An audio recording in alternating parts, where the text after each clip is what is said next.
સુરતના અઠવા લાઇન્સ વિસ્તારની સોસાયટીના એક બંગલામાં અચાનક આગ ફાટી નીકળતા પરિવારના સભ્યો વચ્ચે ભારે દોડધામ અને નાસભાગ મચી ગઈ હતી.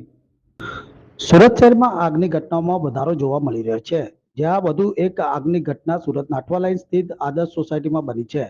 અહીં આવેલા શિવમ બંગલોમાં એકાએક આગ ફાટી નીકળતા પરિવારના સભ્યો વચ્ચે ભાગદોડ અને નાસભાગ મચી ગઈ હતી. પહેલા માળે આવેલા રૂમમાં એસીમાં શોર્ટ સર્કિટ થયા બાદ અચાનક આગ લાગતા પરિવારજનોના જીવ તાળવે ચોંટી ગયા હતા. જ્યાં સૌ પરિવારના સભ્યો આગ લાગતાની સાથે પોતાના જીવ બચાવી સુરક્ષિત રીતે બંગલાની બહાર દોડી આવ્યા હતા. જે બાદ ઘટનાની જાણ થતા સુરત ફાયર વિભાગને કરવામાં આવી હતી. ઘટના સ્થળે પહોંચેલી ફાયર વિભાગની 8 ગાડીઓ સહિતના કાફલા દ્વારા આગ પર કાબુ મેળવવાના પ્રયાસ હાથ ધર્યા હતા. જોકે બંગલામાં ધુમાડાના કારણે આગ પર કાબુ મેળવવામાં ફાયર વિભાગને જહેમત ઉઠાવવી પડી હતી.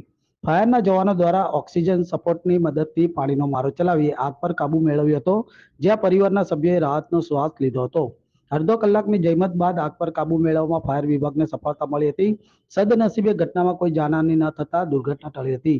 મહત્વનું છે કે હાલ ઉનાળાનું ઋતુ ચાલી રહી છે અને લોકો વધુ પડતો એસીનો વપરાશ કરી રહ્યા છે, જેથી એસીમાં શોર્ટ સર્કિટ બાદ આગની ઘટનામાં વધારો થયો છે.